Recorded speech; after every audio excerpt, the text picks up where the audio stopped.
मैं अपना परिचय दूं, माई सेल्फ मुकेश कोठारी। मुकेश कोठारी मेरा नाम है। भीलवाड़ा राजस्थान का मैं रहने वाला हूं। अभी भीलवाड़ा के अंदर मेरा कपड़े का स्वयं का व्यवसाय है। मैं शूटिंग बनाता हूं। फर्म का नाम है एंजली सिंथेटिक्स, 11 आनंद क्लॉथ मार्केट भीलवाड़ा में कपड़े के व्यवसाय का मेरा एक छोटा सा ऑफिस है। पिछले लगभग 47 मंथ से लगातार इस बिजनेस को मैं करता हूं। इस 47 महीनों में इस बिजनेस को करने के बाद मुझे क्या मिला है, मुझे क्या मिलने वाला है, क्या इसका फ्यूचर है, क्या इसका स्कोप है, क्या इस बिजनेस का विजन है, ये सारी बातें कुछ मिनटों में आपके सामने शेयर होगी। लेकिन इस बिजनेस को करने से पहले भीलवाड़ा के अंदर एक शूटिंग बनाने वाली प्राइवेट कंपनी के अंदर मेरी एक सर्विस हुआ करती थी। उस सर्विस को ठीक इस बिजनेस के चालू करने के ठीक 8 साल पहले मैंने ज्वाइन किया था। जब मैंने बीकॉम फाइनल का एग्जाम दिया था, परिवार की आर्थिक स्थिति अच्छी नहीं थी और मुझे परिवार वालों की तरफ से ऑर्डर मिला कि हम आपको ज़्यादा नहीं पढ़ा पाएंगे, अगर आपको पढ़ना है तो थोड़ा पार्ट टाइम वर्क कीजिए, अपनी इनकम चालू कीजिए और अपनी पढ़ाई को जारी रखिए। एक लड़का जिसने बड़े बड़े सपने बनाए, एक ही दम में चकनाचूर हुए और वही दुनिया की दौड़ में मुझे भागना पड़ा। भीलवाड़ा के अंदर मैंने नौकरी तलाश की, बड़ी अप्रोच नहीं थी, नौकरी नहीं मिली, लेकिन एक जान पहचान से मुझे एक सर्विस मिली। लेकिन मुझे वहां पर एक एहसान की वजह से रखा गया। जब मैं अपना बायोडाटा देने गया तो मुझसे कुछ भी नहीं पूछा गया, क्योंकि उससे पहले मेरे एक फ्रेंड का, मेरे एक दोस्त थे, उनके पिताजी का फोन उस कंपनी में जा चुका था और उन्होंने कहा जी ऐसा है कि बायोडाटा तो बाद में देखते रहेंगे, कल से आप कंपनी में आ जाइए। तो निश्चित रूप से मैंने वो कंपनी ज्वाइन कर ली, क्योंकि मेरे पास इसके अलावा कोई अल्टरनेट नहीं था। उस सर्विस को मैंने ज्वाइन किया, 1 महीने तक लगातार काम किया। 7 तारीख सैलरी डे आया। 7 तारीख को मेरे हाथ में एक सैलरी पकड़ा गई, उसकी अमाउंट थी 750 रुपये, 750 रुपीज ओनली। लेकिन मुझे अच्छी तरह पता है कि मेरे साथ उसी कंपनी में उसी दिन एक चपरासी ने भी ज्वाइन किया था और उसका जो सैलरी रखा गया था 1500 रुपए, 1500, मुझे दे गए 750। मुझे समझ में नहीं आ रहा था कि ये क्या हो रहा है। क्या मैं इस काबिल भी नहीं हूं? क्या इस ऑफिस में चपरासी मेरे से ज्यादा अहमियत रखता है? क्या मैं जरूरतमंद नहीं हूं? 50 तरह के क्वेश्चन मेरे दिमाग में आए। लेकिन आप लोगों के लिए मैसेज क्या है? आप लोगों के लिए मैसेज यह है कि कोई फर्क नहीं पड़ता, 1% भी मायने ये नहीं रखता कि आपकी शुरुआत कहां से है। 0.1% भी ये मायने नहीं रखता कि आपकी शुरुआत कहां से है। मायने तो ये रखता है कि आप कहां तक जाने वाले हैं। क्योंकि आप में से किसी भी आदमी ने कभी भी ये सुना नहीं होगा कि एक प्रधानमंत्री पैदा हो गया, एक मुख्यमंत्री पैदा हो गया, एक इंजीनियर पैदा हो गया, एक डॉक्टर पैदा हो गया, एक चार्टर्ड अकाउंटेंट पैदा हो गया। आप में से किसी भी आदमी ने ये नहीं सुना होगा। लेकिन आप में से हर आदमी ने ये सुना होगा कि एक प्रधानमंत्री मर गया, एक इंजीनियर मर गया, एक डॉक्टर मर गया, एक चार्टर्ड मर गया। कहने का मतलब क्या है? सब शुरुआत करते हैं जीरो से, लेकिन वो कहां तक अपनी एक जिंदगी में कर पाते हैं, ये रिमार्केबल होता है। और यकीन मानिए, मैंने उस सर्विस को किया, कुछ महीने का पेशेंस रखा, परफॉर्मेंस सामने आई। 8 साल तक लगातार उस प्राइवेट कंपनी में मैंने काम किया, हर साल कुछ इंक्रीमेंट लगते गए। लेकिन 8 साल के बाद उस कंपनी में एक इतिहास बना, एक घटना हुई कि एक 27 साल का लड़का उस पूरी कंपनी का डिप्टी मार्केटिंग मैनेजर बना। 80 आदमी का स्टाफ मेरे साथ काम किया करता था और आश्चर्य की बात यह थी कि उन 80 के 80 आदमियों से मेरी जो एज थी, मेरी जो उम्र थी, सबसे छोटी थी। 13,000 रुपये ग्रोस इनकम मेरी आने लगी। कंपनी की तरफ से गाड़ी भी मिला, कंपनी की तरफ से मकान भी मिला। लेकिन जिस तरह से आम हर सेमिनार में जिस बात को मैं दोहराता हूं, आज फिर दोहराऊंगा कि आदमी को जब ये छोटी छोटी सफलताएं मिलती है तो आदमी के अंदर एक बीमारी जन्म लेती है। उस बीमारी का नाम है परफेक्शन इज पैरालिसिस। अगर दुनिया का कोई भी आदमी, अगर दुनिया की किसी भी प्रोग्रेसिव स्टेज पर अगर कभी ये सपने में भी सोचता है कि मैं परफेक्ट हो चुका हूं, मैं सब कुछ जान चुका हूं, मुझे सब कुछ आता है, मैं सब जानता हूं, तो यकीन माना दोस्तों, उसी समय उसे लकवा लग चुका है। जिंदगी में अब वो कोई बड़ा काम नहीं कर पाएगा, क्योंकि वो कहता जी मुझे सब कुछ आता है। मेरी बात से सहमत है? सहमत है जी? मुझे सब कुछ आता है ऐसा बोलते ही समझ जाइए कि आज से हमारी प्रोग्रेस खत्म। क्योंकि जब हम सीखना छोड़ देंगे तो हमारी प्रोग्रेस कैसे होगी? एक विद्वान ने कहा था कि एक आदमी अपने एक जीवन में सब कुछ नहीं सीख सकता। मरते समय भी बहुत सारे अनुभव उसके सामने आएंगे और ये अनुभव की जो प्रक्रिया है, ये लगातार जीवन के अंतिम समय तक चलती रहेगी। लेकिन कभी भी हम अपने आप को कहें जी हम तो MBA हैं, MBA, एक तो होता है जी मास्टर ऑफ बिजनेस एडमिनिस्ट्रेशन, जिसकी बड़ी वक़्त है जी हिंदुस्तान में। मैं उस MBA की बात नहीं कर रहा हूं। मेरी MBA की फुल फॉर्म है मुझे बहुत आता है, MBA। मुझे बहुत आता है, तो जिसको बहुत आता है उसे कुछ नहीं आता, यकीन मानिए उसने अब इस दुनिया में सारी प्रोग्रेस को खत्म कर दिया है। तो जब मेरी इनकम थोड़ी बढ़ी, मेरी थोड़ी प्रोग्रेस बढ़ी, 27 साल की एज में सफलताएं मिली, मैं अब सबसे जो कंपैरिजन करता था वो इनकम से करता था, एजुकेशन से करता था। मैं सबसे पहले कहता था मेरे फादर को कि यार आप इतने साल तक सर्विस करते हैं, आपकी पेंशन क्या है? मैं अपने भाइयों से कहता था भैया तुम्हारी सैलरी क्या है? 9,000, तुम 35 साल के हो। मैं अपने दोस्तों से भी यही बात कहता था, क्योंकि मुझे सफलता का रहस्य पता नहीं था, सफलता किसे कहते हैं ये पता नहीं था। मैं सिर्फ पैसों को सफलता मानता था। और यकीन मानिए उस दौरान मेरे जीवन में बहुत सारी अपॉर्चुनिटी आई, मैंने सबको छोड़ा क्योंकि मुझे MBA हो गया था। मुझे बहुत आता है, मैं ऐसा समझता था। लेकिन अगस्त 2000 का समय मुझे अभी तक याद है। अगस्त कल से चालू होने वाला है, ठीक 4 साल हो जाएंगे 15 अगस्त की बात। संडे का समय वो था। मुझे आप ही की तरह एक बिजनेस मीटिंग में इनवाइट किया गया। मैं जिस कंपनी में काम करता था उसी कंपनी में मेरे इमीडिएट बॉस, मार्केटिंग मैनेजर, उन्होंने कहा जी मुकेश जी क्या कर रहे हो, संडे का समय है, 10 बजे तैयार होकर मेरे घर पे आ जाओ, आपके साथ एक बिजनेस शेयर करना है। मुझे बड़ी हंसी आई। मैंने कहा जी बॉस को भूत लग गया है, हमारे सेठ लोग बिजनेस करते हैं, मैं उनकी हालत जानता हूं जी, 14-14, 15-15 घंटे तक ऑफिस में बैठे रहते हैं। ये बॉस की 12 घंटे की तो सर्विस है और ये कहता जी बिजनेस करूंगा। हमारी कंपनी में करोड़ों रुपए लगा था, तो मुझे ऐसा लगता था कि बिजनेस करने के लिए करोड़ों रुपए भी चाहिए। तो मैं सोचता था जी बॉस कहां से लाएगा। फिर दिमाग में आता था कि शायद बॉस कोई छोटी मोटी दुकान लगाने वाला है।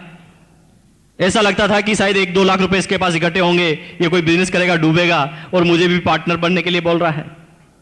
50 तरह के क्वेश्चन उसने जो ही मुझे इन्वाइट किया मेरे दिमाग में आने लगे। लेकिन फाइनली मुझे उस बिजनेस मीटिंग में जाना पड़ा। जाना नहीं चाहता था क्योंकि इनवाइट करने वाले मेरे बॉस थे। और मुझे पता है यहां पर नए आदमी कितने हैं जी, पहली बार मीटिंग में आए हैं, हाथ खड़ा कीजिए, थैंक यू वेरी मच। तो मुझे पता है जी आप में से भी कुछ लोगों को आज यहां पर आना पड़ा होगा। आना नहीं चाहते थे। कुछ लोग तो इसलिए आ गए होंगे कि यार ये नाराज नहीं हो जाए, कुछ लोग इसलिए आ जाएंगे कि यार इनको मना कैसे करें, कुछ लोग इसलिए भी आ गए होंगे, बार बार कहता आरसीएम करो आरसीएम करो, आज इसका फाइनली पिंड छुड़ा कर आते हैं। इसके बिजनेस को देखेंगे, समझेंगे और उसमें कमी ढूंढेंगे और इसी को बता देंगे ताकि ये भी नहीं करेगा, ये भी छोड़ देगा और अपन को परेशान नहीं करेगा। तो अलग अलग तरह का उद्देश्य सबका होगा, क्योंकि आप ही की तरह मैं भी पहली बार बिजनेस मीटिंग में आया था, मेरा सेम उद्देश्य था। बिजनेस मीटिंग में पहुंचा, एक प्लान मुझे बताया गया था। यकीन मानिए आज के 4 साल पहले की बात मैं कर रहा हूं। मेरे सामने मल्टी लेवल मार्केटिंग का एक प्लान रखा गया। मेरी जिंदगी में मैंने पहले कभी मल्टी लेवल मार्केटिंग का नाम ही नहीं सुना। मैं तो बिजनेस करने का एक ही तरह का समझता था कि कंपनी माल बनाती है, बीच में कुछ आदमी होते हैं, वो माल कंज्यूमर तक पहुंचाते हैं, सबका इससे गुजारा चलता है, ये बिजनेस का मतलब समझता था। लेकिन मुझे एक जोरदार बात बताई गई कि पहले बिजनेस करने का तरीका ये था कि कंपनी माल बनाएगी, कंज्यूमर खरीदेगा, बीच में होंगे एजेंट, डिस्ट्रीब्यूटर, होलसेलर, रिटेलर, इन सबके ऊपर होगी पब्लिसिटी, एडवर्टाइजमेंट। कंपनी 50-55 रुपए प्रॉफिट जोड़ने के बाद आइटम यहां से निकालेगी, इन सब में मार्जिन जाते जाते जाते जाते यह आइटम जब यहां तक आएगा यह हो जाएगा ₹100 का। मेरा बिजनेस करने का, बिजनेस समझने का मतलब सिर्फ इतना सा था। लेकिन मुझे बताया गया था कि बिजनेस करने का एक नया तरीका आया है। अब क्या होगा कि आपको जो तरीका बताया गया जाएगा उसके अंदर इन सारे आदमियों को यहां से हटा दिया जाएगा। अब कंपनी माल बनाएगी, सीधा दे देगी कंज्यूमर को। दिमाग खराब हो गया। मैंने कहा जी फिर बीच वाले क्या करेंगे, माल क्या कंपनी एक एक आदमी के पास पहुंचाएगी, कैसे ये सिस्टम चलेगा। लेकिन ये क्वेश्चन तो बहुत दूर की बात थी। लेकिन मेरे दिमाग में कुछ हलचल होने लगी। मैंने कहा जी ये कैसे सिस्टम कि कंपनी सीधा कंज्यूमर को माल बनाएगी, तो अब तक जो 45% पैसा इन बीच के लोगों में जाता था, 45 रुपए जो बीच के लोगों में जाता था, ये तो सीधा बच जाएगा। और उन्होंने कहा जी ये 45 रुपए जो बच जाएगा, एक सिस्टम आपको बताया जाएगा, उस सिस्टम के अंदर ये 45 रुपए एक कंज्यूमर के पास वापस ट्रांसफर हो जाएगा। विश्वास नहीं होता था क्योंकि जिंदगी में पहले कभी मल्टी लेवल मार्केटिंग का प्लान ही नहीं देखा था। मैंने कहा जी कैसी बात कर रहे हैं, इसका मतलब तो सीधा सीधा यही हुआ कि आज के बाद एक इंसान जब जब भी अपने लिए कोई माल खरीदेगा तो खरीदने से उसके पास इनकम आएगी। यह बड़ी हंसी वाली बात मुझे उस समय लगती थी, विश्वास नहीं हुआ। लेकिन बात आगे बढ़ी, एक प्लान शो हुआ, कुछ कैलकुलेशन मुझे बताई गई ये तो लग रहा था कि इनकम ऐसे आ सकती है, ऐसे आएगी, लेकिन प्रैक्टिकल नहीं लग रहा था कुछ भी। लेकिन एक आदमी कुछ समय के बाद एक स्टेज पर आके खड़ा होता है और स्टेज पर आकर बोलता है, मेरा नाम पीडी तिवारी है, मैं राजस्थान प्रशासनिक सेवा का अधिकारी हूं, 20,000 राजस्थान गवर्नमेंट मुझे सैलरी देती है।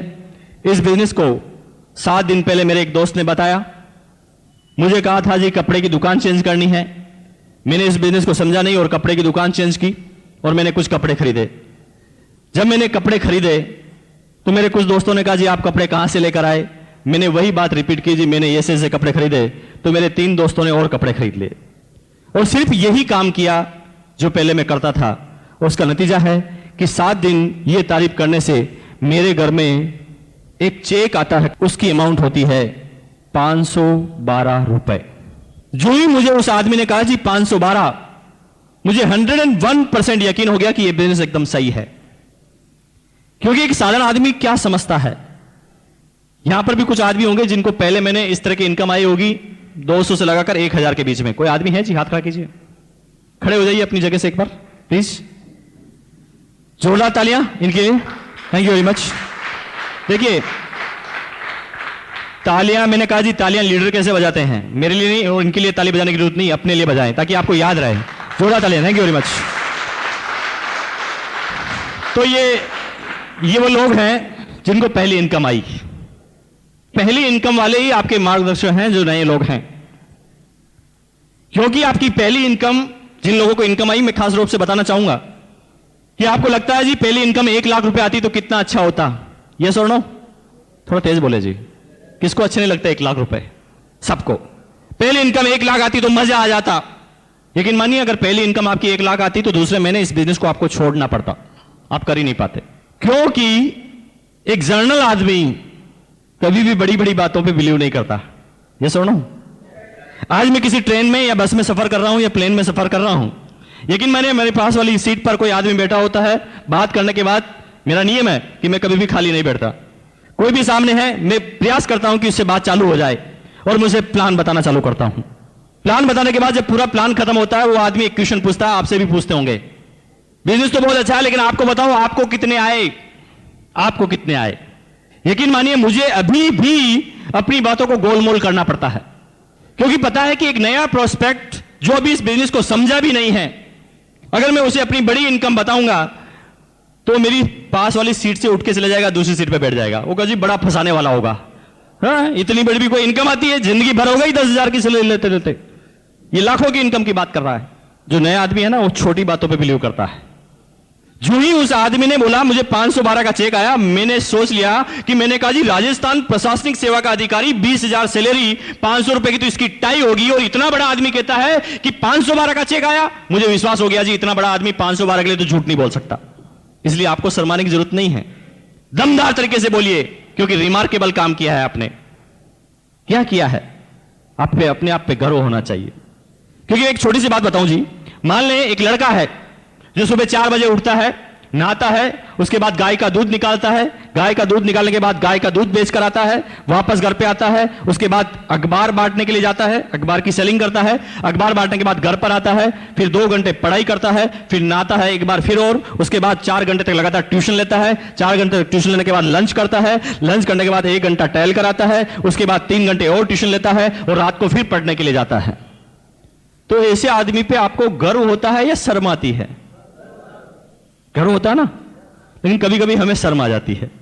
हाँ, लोग बाग क्या कहेंगे, टीचर है और कपड़े बेच रहा है, साबुन बेच रहा है, क्या कर रहा है, ये बिजनेस कर रहा है 500 रुपए का। कभी कभी शर्मा जाता है एक आदमी।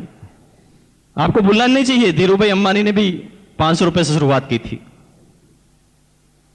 इनिशियल पीरियड सबके ऐसे होते हैं, बिल गेट से लगाकर एक एक आदमी को उठा लेना। जो लोग शर्म करते हैं वो एक साधारण जिंदगी को जीते हैं, जो दुनिया के 97% आदमी होते हैं वो डरते हैं कि लोग क्या कहेंगे, और यकीन मानिए वो लोगों के कहने में इतने आ जाते हैं कि वो जिंदगी भर कुछ नहीं कर पाते। लेकिन कुछ लोग लोगों की परवाह नहीं करते, अपने भविष्य को देखते हैं और काम करना चालू करते हैं। तो आपने 512 की इनकम ली है, ये रिमार्केबल है।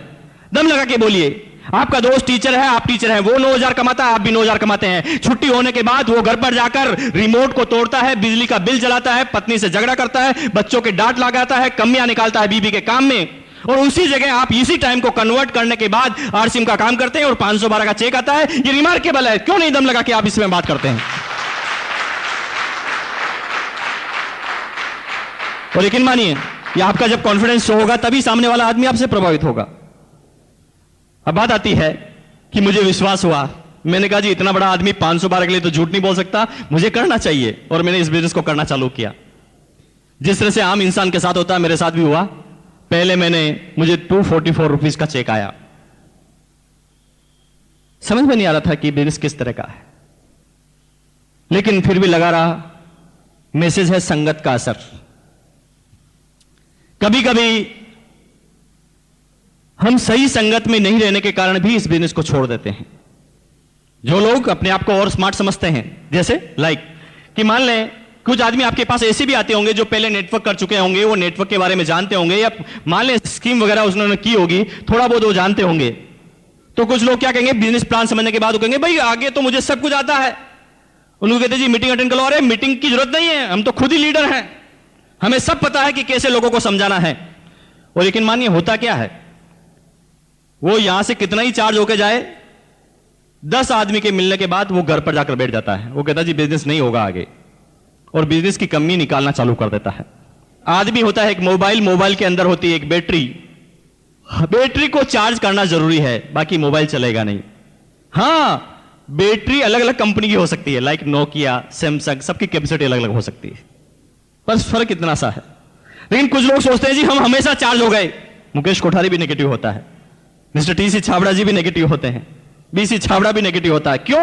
ये आदमी का स्वभाव है। मान लें आप 10 आदमी लगातार आपको ना ना ना ना ना ना करेंगे, तो आप क्यों नहीं डिस्चार्ज होंगे? अपने आप एक बड़े आदमी भी डिस्चार्ज होने लग जाएगा। लेकिन संगत का असर क्या कहती है? मेरी इनकम कम आने के बाद भी मैं इस बिजनेस में क्यों लगा रहा? सिंपल सी बात, क्योंकि मेरे सारे दोस्त आरसीएम बिजनेस करते थे और मैं उनके हमेशा साथ में रहता था, तो हम एक दूसरे की बात से हमेशा चार्ज होते थे। जैसे मैं 2 आदमी से मिला, एक आदमी 2 दिन 2 आदमी ने ना ना कर दिया, बड़ा परेशान होता था। मैंने कहा जी ये शायद बिजनेस मेरे से नहीं होगा, लेकिन दोस्त कहते थे चलो सेमिनार में चलो, सेमिनार में चलो, तो मैं फिर सेमिनार में पहुंच जाता था। सेमिनार में जब जाता था तो कुछ लोग बोलते थे स्टेज पर, दोस्तों 15 दिन से काम किया और 17 डिस्ट्रीब्यूटर डाउनलाइन में है और 2,000 का चेक आया। ये मुकेश कोठारी अपने आप के चाटा लगाता था कि जब ये कर सकता तो तू क्यों नहीं कर सकता, चल वापस। फिर वापस, फिर 3 आदमी को मना बात की, तीनों आदमी ने मना कर दिया, फिर डिस्चार्ज, शायद मेरे से नहीं होता। फिर सेमिनार में आया, तो लोगों ने कहा जी शुरू के 15 दिन मुझे कुछ समझ में नहीं आया था, एक भी रिजल्ट नहीं आया था, लेकिन मैंने उसके बाद मेरी अपलाइन की बात को माना, उसका नतीजा है कि आज मेरे डाउनलाइन में 50 डिस्ट्रीब्यूटर हैं। फिर मुकेश कोठारी फिर चार्ट लगाता था कि मैंने कहा जी 15 दिन तो सबके साथ ऐसा ही होता है, फिर चलो। और दोस्त ये होती है रिचार्जिंग। इनिशियल पीरियड में सबके साथ यही होता है, यस और नो? सबके साथ यही होता है। और लेकिन मानिए शुरुआती चीज में हम ये काम कर लेते हैं, संगत का असर, तो आप इस बिजनेस में लगे रहते हैं, और जब लगे रहते हैं लगन से, तो कामयाबी आपके बिल्कुल नजदीक हो जाती है। दुनिया की कोई ताकत आपकी कामयाबी को रोक नहीं सकती। अब बात आती है कि मैं लगातार लगा रहा, 6 महीने में इनकम हो गई 6,000, 1,000 पर मंथ एवरेज। 1 साल तक लगातार रहा, 60,000 की इनकम हो गई, 5,000 पर मंथ एवरेज। कभी 2,000 का चेक आता, कभी 9,000 का चेक आता, कभी 3,000 का आता, कभी 1,000 का आता, कम ज्यादा। यहां कोई आदमी ऐसे हैं जिनका कम ज्यादा चेक आता है? हाथ खड़ा कीजिए, चिंता मत कीजिए, मेरे साथ भी ऐसे ही हुआ। समझ में नहीं आता था 1 साल तक ये बिजनेस किस तरह का है, कोई स्टेबिलिटी नहीं, 2,000, 3,000, कभी 9,000, कभी 1,000, क्योंकि तब तक तो मैं इस बिजनेस को समझा ही नहीं था। मैं तो समझता था कि ये आदमियों को जोड़ने का बिजनेस है। लेकिन यकीन मानिए, एक एलडीपी प्रोग्राम अटेंड करने का मौका मिला, और दोस्त उस एलडीपी प्रोग्राम का इतना बड़ा असर हुआ, जो बातें मुझे बताई गई उन बातों का इतना बड़ा असर हुआ, और उसका नतीजा था कि उस एलडीपी प्रोग्राम के अगले 6 महीने बाद इस बिजनेस के मैं टेक्निकल मुकाम पर था। इनकम थी 2,85,490 रुपए।